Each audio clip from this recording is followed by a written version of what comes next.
Hola cinéfilo. En el universo de la animación cubana hay figuras cuya obra ha marcado generaciones, guiando a niños y adultos por el mundo de la imaginación, la creatividad y el rigor artístico. Hoy estaremos conversando con uno de sus protagonistas esenciales, un creador que ha dado vida a personajes entrañables, que ha trabajado en largometrajes emblemáticos y que dirigió el primer filme cubano realizado en 3D. En esta primera parte de la entrevista nos adentraremos con él en los entresijos de los procesos de realización de la animación, abordando además la diferencia entre el 2D y el 3D. También vamos a conocer un poco la construcción de ese mundo que luego vemos en pantalla.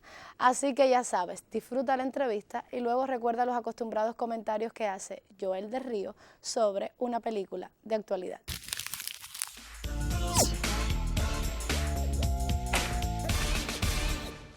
Muy buenas noches, estimados amigos. Hoy contamos con un maestro para conversar durante seguramente 2 viernes sobre el audiovisual cubano. Después explicamos sobre qué especificidad o sobre qué área concreta. Se trata, para no demorar más el asunto, de Ernesto Padrón, uno de los grandes maestros, de los grandes creadores de la animación en Cuba. Y al César lo que le toca, un realizador, que es como se debe llamar a los animadores que dirigen dibujos animados. Son realizadores como cualquier otra. ¿Estamos de acuerdo en eso, maestro, sí o no? Sí, señor. Y gracias por la presentación.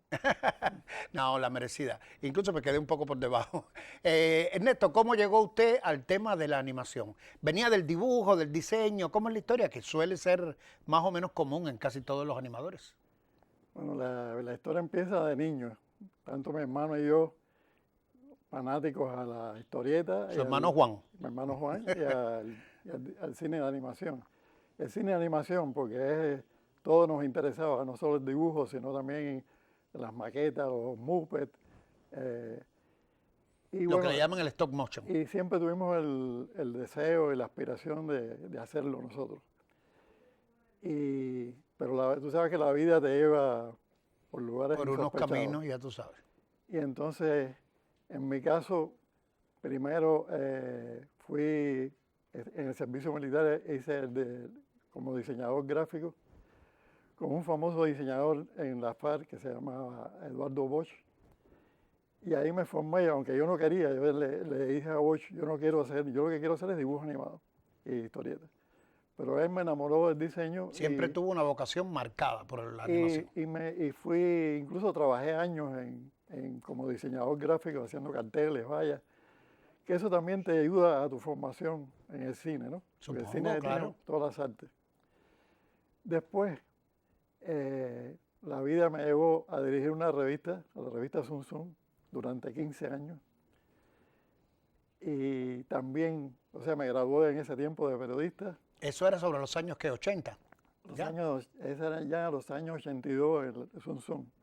Sí. O sea, Zum Zum se funda en el 80 y yo empiezo a dirigirla en el 82. El fundador fue Jorge Oliver. Y ahí estuve 15 años dirigiendo la revista. Yo recuerdo que Zum Zum era una locura para los niños. Qué manera de gustarles aquella revista. Y era toda una enciclopedia. Lo que ya yo no era tan niño, pero veía la animación en torno a la revista.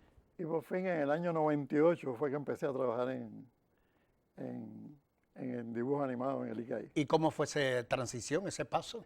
Bueno, ahí te pedían en esa época que tenías que hacer un cortometraje como para evaluarte. Y hice yo tengo un personaje en la revista Sun Sun que se llama Yeyin. Ah, Yeyin, que ¿cómo es no? la historieta de Yeyin. Sí. Y mi primer cortometraje fue con Yeyin. Y me aprobaron. ¿Y les gustó y lo Me aprobaron? gustaron, lo aprobaron y empecé a trabajar ya ¿Ya Juan estaba en el ICAI? Sí, mucho antes. Mucho antes. Mucho antes. Entonces, ¿qué fueron las primeras cosas que hizo? Vamos a llegar ahí. Y las primeras cosas... En el ICAI ya. Bueno, en un tránsito en la revista, una etapa que no hubo papel en todas las revistas de Cuba. Y yo, para mantener el equipo de la revista, empecé a hacer una enciclopedia que se llamó la Enciclopedia de los Porqués, que fue famosa en esa época, en los años, eso es antes, en los 90. En los 90 debe haber sido, que fue la gran crisis del papel. ¿Y cómo salía? Y entonces... ¿Cómo llegaba la gente la por enciclopedia? la televisión. Ah, por la Pues se televisión. ponían las cápsulas que duraban un minuto. Ah, sí, yo lo he Y visto, ¿cómo no? era las preguntas que hacían los niños a la revista. ¿Por qué el mar es azul? ¿Por qué la rosa tiene espinas? Y todo eso. Animadas. Animado y con un cierto humor. Siempre terminaba con un toque de humor. Y después... ¿Recuerda cuántos números tuvo la enciclopedia esta? Tuvo 150 números. Fueron muchos. Y entonces cuando empecé en el ICAI, lo primero que hice fue, me pidieron que si hiciera un porqué sobre el ahorro de electricidad. Un tema muy actual. Sí. Y la casualidad que hice, lo primero que hice fue un porqué ya en digital, porque en esa época ya se introdujo la primera computadora en dibujo animado, que era una 486, una computadora vieja. Y más adelante se modernizó. Es decir, sus primeros animados ya fueron en digital. Ya fueron digital. Usted nunca animó de la manera convencional, vamos a decirlo. El primer Yeyin que hice. El primer Yeyin solamente, se claro, hizo clásico. aquel que era la prueba. Clásico. Ya. Y entonces, ¿cuáles fueron estas primeras obras digitales? Aparte de... Hice una campaña del ahorro de electricidad que De se esta, llamaba Historias con Hipo, que eran unos hipopótamos que iban explicando. Eso se puso por televisión, pero además También. nunca se puso. Y iban explicando lo que era la electricidad, porque había que ahorrarlo, el peligro para los niños, ¿no? Y eran hipopótamos que siempre se electrocutaban al final, porque no hacían lo que se debía hacer. Ya. Y después hice un Yeyin, donde se introdujo por primera vez un personaje en 3D y unas naves en 3 dimensiones. Eso yo no sabía que se podía hacer, es decir, todo en 2D, pero habían elementos como eso que menciona, en 3D. El personaje era un robot, un que androide. se superponen, digamos. Se superponen, sí. Era un robot. Era un robot, pero ya en los porqués se habían hecho cosas en 3D. Se habían hecho algunas. Por ejemplo, uno que era el tema del piano. El piano se hizo en 3D. O sea, varios elementos se hicieron en 3D en esa época. Una del Polo Norte también se hizo en la Tierra. Todo se hizo en 3D. Y esos fueron las primeras cosas que hice en 3D. Maestro, este quizás sea el momento para preguntarle, porque usted es uno de los pioneros de la animación digital en Cuba, entonces, de los que primero la usó. ¿Qué ventajas, qué desventajas, si tuviera alguna, compare? Quiero que me compare la animación convencional con la que es digital. ¿Cómo usted lo ve? La digital es una herramienta. A veces la gente dice, qué malo quedó ese producto que está hecho en digital. Pues la culpa no es de la herramienta, es del que usa la herramienta. El digital tiene muchas ventajas por la rapidez, porque puedes hacer correcciones constantemente, a veces malo, porque uno nunca termina siempre le ve un detalle. Siempre ve alguna cosa que quiere cambiar. Puede virar atrás. Tiene el problema en el 2D, no hay gran tecnología en el acabado, pero en el 3D sí se necesita lo que se llama una granja de render, que es la que hace la convención de los elementos matemáticos que tiene el 3D a fotograma en píxel. Y eso, Es decir, lo que le da, por ejemplo, movimiento a una tal figura. no, es el final de o sea, a ver cómo te explico. La animación se hace analógica la digital es con píxeles. Los fotogramas son píxeles. Sí, Pero sí. en 3D no, en 3D es matemática. Son unos y ceros y todos los rebotes de luces, las texturas, todo es Todo se reduce a ese nivel código de 1 0. de vectores y cálculos matemáticos que hace la computadora. La iluminación es un set como este, Pero eso suena muy complicado. muy complicado, sí. Es un set como de ficción, pero con todo digital. Tiene cámara, tiene luces, y tiene rebotes de luces en las paredes, tiene textura, tiene materiales, y todo eso tiene que calcularlo matemáticamente en la computadora y te la muestra en la pantalla matemáticamente. Pero a la vez, para llevarla a video o a cine, hay que convertir esos elementos de la escena, fotograma a fotograma, en píxeles. Y ese es el render que Ese es ustedes el famoso mencionaron. render. El famoso render. Que puede demorar un fotograma 24 horas, depende de la complejidad del set. Y por eso se necesita una granja de render, que son muchas computadoras, cada una dedicándole a un fotograma. Entonces no es tan sencillo como que lo digital resuelve todos los problemas No, de la el animación. digital, Y ya. estaba hablando del 3D. Sí, tres sí, el dimensiones. digital 3D estamos hablando. En el 2D ha avanzado mucho, incluso está copiando, por ejemplo, el 3D, los personajes tienen un esqueleto con el cual el animador lo mueve, como si fuera stop motion. Sí, Pero ya el 2D tiene esqueleto también, en muchos programas le ponen esqueleto, y entonces no tienes que dibujar tantas veces el personaje, sino lo puedes animar por el esqueleto. Haces personajes de frente, de perfil, incluso puedes hacer rotaciones. O sea, el avance tecnológico es exponencial. De pronto uno, mira lo que se puede hacer. Por ejemplo, el 2D ya copia, el animador se pone en un video y todo lo que él hace, la actuación que hace, lo copia el dibujo en 2D. Y hace todas las expresiones y todo. y a la hora de introducir el digital, la animación digital, no hubo resistencia. ¿Cómo fue la capacitación de la gente de entender un procedimiento que era hasta cierto punto totalmente novedoso? Tenía elementos parecidos al anterior, pero era al fin y al cabo novedoso, con una nueva tecnología. ¿Cómo fue eso? ¿Cómo usted convenció a la gente? Si usted estaba totalmente convencido, ¿cómo fue esa introducción de lo digital en Cuba?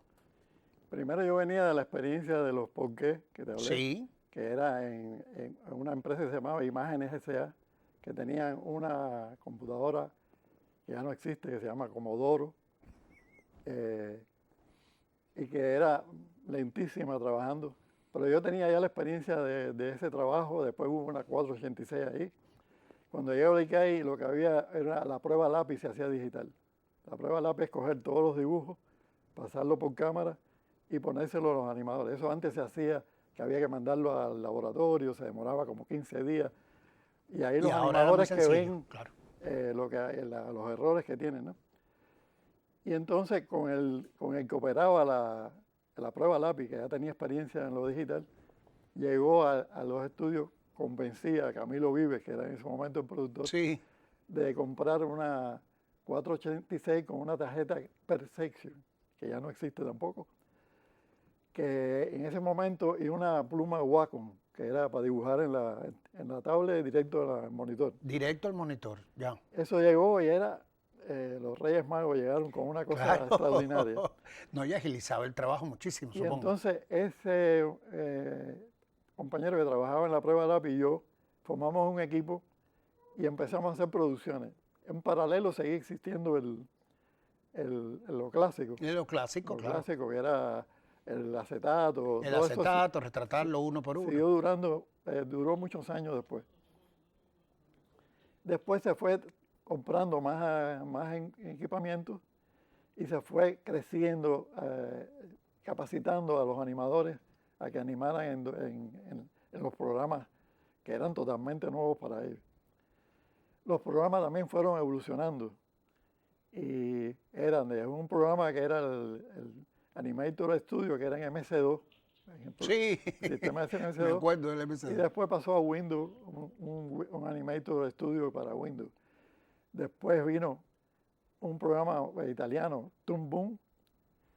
Que debe haber sido tremendo, porque de pronto se capacitaban en un programa y el programa quedaba caduco en muy poco tiempo. Sí, sí. Y después, También debe haber después pasado. vino el Animator, el Adobe Animator, que es para 2D. Y paralelamente el 3D se fue evolucionando con pequeñas cosas que hacíamos en esa tecnología. Hasta que llegó Meñique. Hasta que llegó Meñique. Pero Meñique vamos a hablar en el próximo programa. Yo quiero que me hable de todas las obras anteriores a Meñique que usted considera que lo prepararon para esa obra mayor. Bueno, la primera fue el continuar la serie esta del ahorro de electricidad. Ujú. Después nosotros hacíamos, yo colaboré a que algunos realizadores hicieran sus pruebas, sus pininos A que en la ellos también tecnología. debutaron. Y después hice un cortometraje de Yejin, el cazador androide, que te conté. Sí, lo he oído mencionar también. Ajá. Y ahí se probó un primer personaje 3D, que era un robot, un androide, y unas naves que se hicieron en 3D. Ese fue un cortometraje que incluso ganó premios. Era una cosa que impactó por el uso de la tecnología. De la tecnología, claro, que era novedoso de las aquí, del uso de las dos, del 2D y el 3D mezclados. vinculados en una sola obra. Ya. Y entonces, ¿usted considera que estaban preparados ya para emprender Meñique? No, incluso Meñique empezó siendo 2D. ¿Cómo surgió la idea? Ah, sí, en 2D. Sí, nadie se atrevía a hacer un largometraje. Era demasiado. Era demasiado. Y todo el mundo me metía miedo. Decía, no, te vas a complicar la vida, hazlo en 2D. Y entonces hicimos unas pruebas de escenografía en 3D y quedaron espectaculares. Entonces dijimos, vamos a hacer lo mismo que en Yejin, vamos a mezclar A mezclar las dos las dos tecnologías. tecnologías. Y incluso lo enseñamos, porque el Meñique tenía canciones de Silvio. Sí. Y un día vino Silvio al estudio y le mostramos lo que estábamos haciendo. Y Silvio dijo, ¿y por qué no lo hacen 3D todo? Y él se fue y le dijimos, no estamos preparados. No podemos. Pero nos quedamos con el bichito dentro y dijimos, vamos a hacer pruebas. Y vino, en esa ocasión vino... ¿Estaba adelantado a esas alturas, Meñique? Sí, ya estaba con algunas pruebas de escenografía, de personajes. Y entonces pasó por el estudio, que no recuerdo el nombre, un realizador alemán de 3D, que ahora mismo me mate, no me acuerdo el nombre, y dio una conferencia de todas las posibilidades que tenía el programa Maya, un programa de 3D que es el más famoso de los estudios. Y ahí dijimos, vamos a hacerlo. Pero entonces hubo que convencer al ICAI de que íbamos a hacerlo todo en 3D. Y nos Que de dijeron, todas maneras era un riesgo, ¿no? nos Grande. dijeron, no creemos que puedas hacerlo 3D. Pero bueno, hazlo y tú consigues los animadores, el productor, porque ningún productor sabía hacer 3D. No.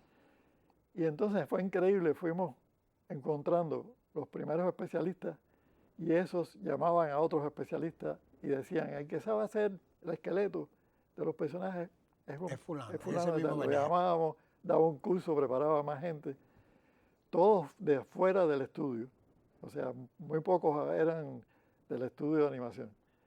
Y se fue creando un equipo que llegó a tener 60 personas, entre texturizadores que hacían los esqueletos, que se llaman los riggers, los que al principio permitíamos que modelaran, porque se modela con polígonos, modelaran de todos los programas habidos y por haber, porque no podíamos estar escogiendo. Pero ya para finalizar la película hubo que escoger en Maya, que nos vino bien la conferencia. El resto del cuento me lo hace el viernes que viene, porque ya no tenemos tiempo para más maestros. Así que el viernes que viene empezamos con Meñique y llegamos hasta la actualidad en su obra, en lo que usted está haciendo ahora mismo y lo que hará próximamente, que hay una sorpresa, una notición por ahí que queremos tener nosotros la primicia. Eso será el viernes que viene. Por ahora, nada, despedirnos de ustedes hasta una próxima edición de su programa Te Invito al Cine. En el panorama contemporáneo internacional del Festival Internacional del Nuevo Cine Latinoamericano, pues han destacado de manera muy particular 3 películas españolas, 3 también dirigidas por mujeres. Es decir, son 3 películas españolas y las 3 dirigidas por mujeres. Dentro de estas está Romería, una película de Carla Simón, que por lo menos ha sido anunciada para este momento del festival y que es la tercera película que ella dirige y que la ha colocado entre las más importantes autoras del cine, no solo español, sino también europeo. Romería es una especie de acto de confesión y de investigación en el pasado de la propia realizadora. Hay un personaje que hace el papel de ella misma, de Carla Simón, que va en busca de sus orígenes para encontrar las razones por las cuales murieron sus padres muy jóvenes en la España del SIDA y del uso de la heroína. Y precisamente con estos 2 asuntos se encuentra cuando empieza a investigar entre los familiares, que por supuesto tratan de convertir el pasado de los padres de la muchacha, de cubrirlo con un manto de vergüenza, porque ambas cosas se consideran, qué sé yo, pecado de acuerdo con una tradición católica o ilegales de acuerdo con una tradición sociopolítica o simplemente de las leyes que imperan en el mundo. El caso es que Carla Simón ha establecido una especie de itinerario hacia su propio pasado, o más bien hacia el pasado de sus padres, a partir de muy pocos testimonios, y ese itinerario hacia el pasado le permite además reconstruir en detalle la España de esa época. Una España que tal vez no se ha quedado en el pasado y que los reflejos del presente también se pueden registrar en este momento. Porque romería utiliza precisamente una palabra tradicional. Romería significa también fiesta, un jaleo divertido, algo así. Y con eso de romería, Carla Simón emplea la palabra, yo creo, en un sentido medio irónico, porque tal estado de romería significó también la muerte de sus padres, o fue una de sus causas. Entonces la realizadora se coloca al punto de analizar quiénes fueron sus padres, por qué fallecieron, cómo era aquel país que estaba habitado por todas estas situaciones de la droga y de cierto desafuero sexual, y al igual que en sus películas anteriores, Carla ha tratado de reconstruir el fino bordado psicosocial de un país, el suyo, España, con unos hilos muy delicados en los cuales se avisora la mano muy fina de una realizadora de muy buen gusto y particularmente habilitada, vamos a decir, para estos temas intimistas, confesionales. Asimismo lo había demostrado en sus películas anteriores, Verano, 1993, y Alcarrás, que las dos conquistaron una multitud de premios en el mundo entero, como también lo va a conquistar, o los está conquistando, de hecho, Romería. Y en este programa no habíamos hablado nunca de Carla Simón. Pues ya tratamos de resolver esa deuda. Carla Simón, una de las más importantes realizadoras españolas del momento, y más allá también, europeas, quiero decir, y que nos ha entregado Romería, una hermosa reflexión lírica, poética y muy responsable sobre el pasado, su pasado personal y el pasado de toda una nación. España, claro, que es la suya. Tus padres vivían en el edificio que ves al lado, el grande. ¿En Toralla? Sí, una época muy chula además. Estuvieron 2 o 3 años hasta que tu madre se quedó embarazada. Tu madre quiso volverse sí o sí a Barcelona y ahí fue cuando se separaron. Eres igualita que tu madre. Calcomanías. Sí. Los abuelos viven en Vigo. En las afueras. Los visitaremos en un par de días. No lo sabemos como tal, pero yo siempre me imaginé que aquí es donde escondían a tu padre. ¿Qué? ¿No lo sabías? ¿Cómo que escondieron? Murió tu padre en el 92. Mi padre murió en el 87, en el 92, cuando yo era bebé. No, Marina, tu padre no murió en el 87. ¿Quién te ha dicho eso? Los abuelos se piensan que nos enganchamos porque quisimos. Y eso no es verdad. Cuando el caballo entra en tu vida, arrasa.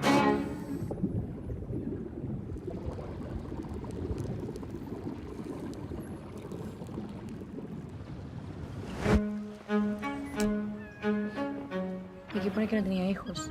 Ya. Que soy su hija. Eres su hija. Tu padre murió en el 92. Es que entonces yo tendría recuerdos. En 5 años no vino nunca a Barcelona.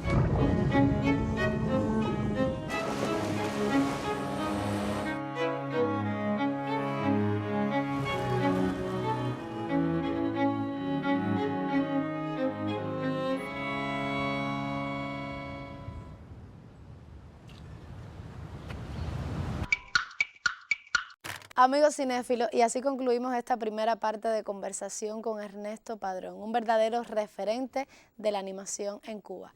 Nosotros le agradecemos por habernos dedicado su tiempo, sus anécdotas y el privilegio de conocer sus procesos creativos. Así que si no quieres perderte la segunda parte de la entrevista, te espero dentro de 7 días al finalizar el noticiero por el canal educativo. Si regresas, me darás la oportunidad de decirte una vez más, te invito al cine.